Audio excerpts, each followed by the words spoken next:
Good morning to all of you and welcome to SKG Current Affairs classes. I hope all of you are fine. आज की हमारी class का topic है 7 जून 2022 से related सभी important questions. अगर आज की वीडियो अच्छी लगे तो kindly like and share the video, subscribe the channel, also press the bell icon. तो चलिए आज की वीडियो स्टार्ट करते हैं। सबसे पहला क्वेश्चन है, हाल में ही किस मंत्री ने क्रेडिट लिंक्ड सरकारी योजनाओं के लिए राष्ट्रीय पोर्टल जन समर्थ पोर्टल लॉन्च किया? आंसर है नरेंद्र मोदी। केंद्र की डिजिटल इंडिया पहल को बढ़ावा देने के लिए प्रधानमंत्री नरेंद्र मोदी ने जन समर्थ पोर्टल लॉन्च किया। जन समर्थ पोर्टल 13 क्रेडिट लिंक्ड सरकारी योजनाओं के साथ अपनी तरह का पहला वन स्टॉप डिजिटल प्लेटफॉर्म है जो लाभार्थियों को सीधे ऋणदाताओं से जोड़ने में मदद करेगा। फिलहाल अभी इसमें 4 तरह के लोन कैटेगरी को इन्वॉल्व किया गया है और उस कैटेगरी में अलग अलग टाइप के लोन है।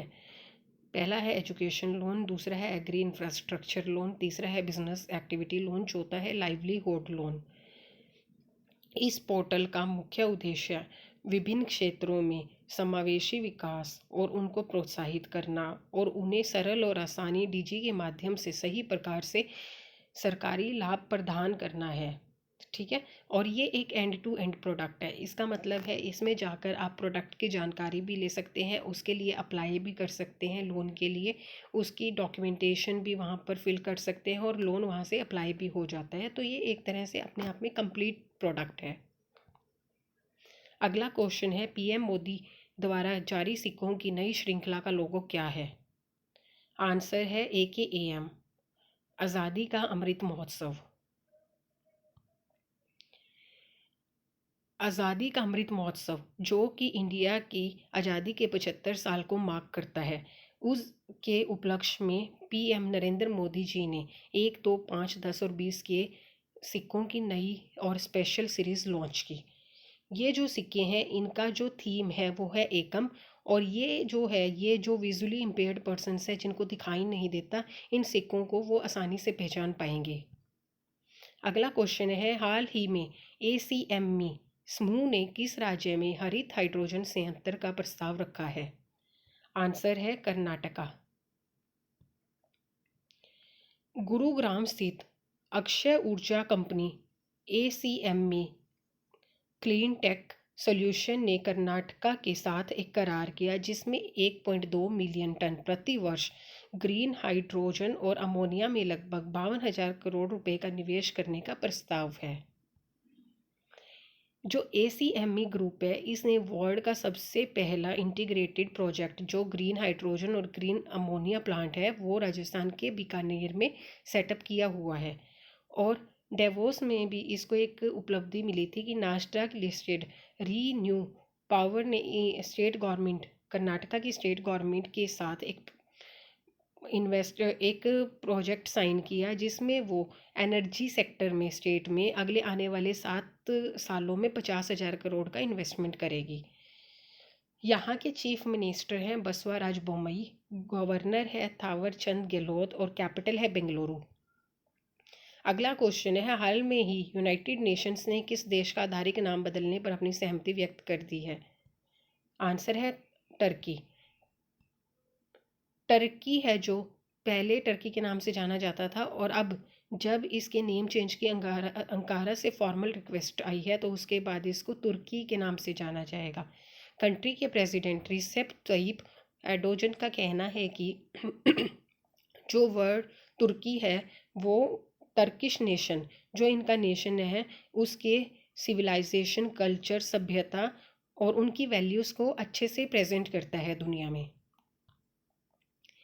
हाल में ही किस देश ने नाबालिगों के लिए टैटू पर प्रतिबंध लगा दिया है? तो आंसर है चाइना।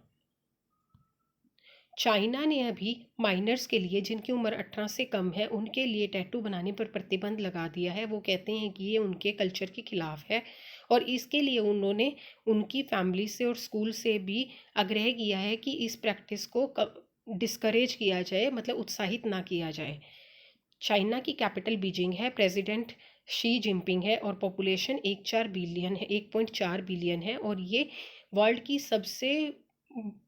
सबसे ज़्यादा आबादी वाला देश है।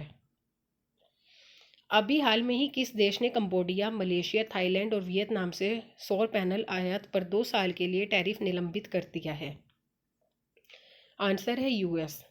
अमेरिका डोमेस्टिक स्वच्छ ऊर्जा निर्माण को बढ़ावा देना चाहता है और इसके लिए वो एक डीपीए रक्षा उत्पादन अधिनियम भी लागू करेगा और मांग को बढ़ाने के लिए संघीय सरकार की परचेसिंग पावर का यूज भी करेगा। परमाणु सक्षम अग्नि 4 मिसाइल का सफल परीक्षण किस राज्य में किया गया? तो आंसर है उड़ीसा।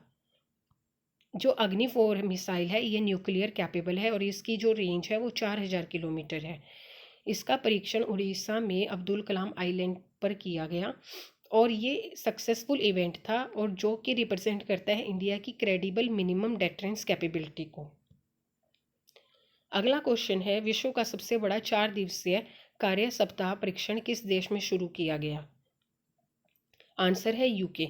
यूके में हजारों की संख्या में वर्कर्स ने 4 दिन का वर्क वीक सप्ताह शुरू किया और ये जो है ये अपने आप में बहुत बड़ा एक ट्रायल है जिसमें सैलरी पर कोई कट नहीं होगा। 6 महीने ये प्रोजेक्ट पर ट्रायल चलेगा और 3300 वर्कर 70 कंपनी के इसमें भाग लेंगे। प्रोग्राम 100-80-100 के रूल पे चलेगा, मतलब वर्कर्स को 80% वर्किंग के लिए 100% की सैलरी मिलेगी, बदले में उन्हें 80% वर्किंग टाइम में अपना 100% प्रोडक्टिविटी मतलब काम करके देना होगा। अगला क्वेश्चन है, आरबीआई ने अभी हाल में ही किस बैंक पर 49 लाख रुपए का जुर्माना लगाया? तो आंसर है बेसिन कैथोलिक कोऑपरेटिव बैंक। ये जुर्माना क्यों लगा है? क्योंकि जो आरबीआई की डायरेक्शंस है नॉन कंप्लायंस की, वो मतलब डायरेक्शंस है जो आईआरएसी मॉडल, आईआरएसी क्या होता है, income recognition asset classification provisioning और अदर रिलेटेड मैटर्स की थी। तो जो उनकी लेकर गाइडलाइंस है उनको ये पूरा नहीं कर पाया बैंक, तो आरबीआई ने इन पर 49 लाख का जुर्माना लगाया है। अगला क्वेश्चन है, हाल में ही किस राज्य की कैबिनेट ने राज्यपाल को 17 स्टेट रन यूनिवर्सिटीज से और 9 प्राइवेट यूनिवर्सिटीज़ के विजिटर्स के पद से हटाने की मंजूरी दी है? तो आंसर है वेस्ट बंगाल। यहाँ की जो सीएम है ममता बनर्जी और गवर्नर है जगदीप धनखड़। कैबिनेट ने 2 बिल जो पास किए हैं अभी वो वेस्ट बंगाल की लेजिस्लेटिव असेंबली में पास प्रेजेंट किए जाएंगे। वेस्ट बंगाल अपने आप में एक ऐसा पहला स्टेट है जो इस तरह की मूव लेकर आया है, जबकि कोई भी लेजिस्लेशन गवर्नर की एसेंट के बिना नहीं पास किया जा सकता। लेकिन टीएमसी के मिनिस्टर्स का कहना है कि अगर गवर्नर इनको पास नहीं करेगा बिल को तो वो एक ऑर्डिनेंस लेके आएंगे, जबकि ऑर्डिनेंस भी क्या होता है जो गवर्नर की परमिशन के बिना वो भी क्लियर नहीं हो पाता है।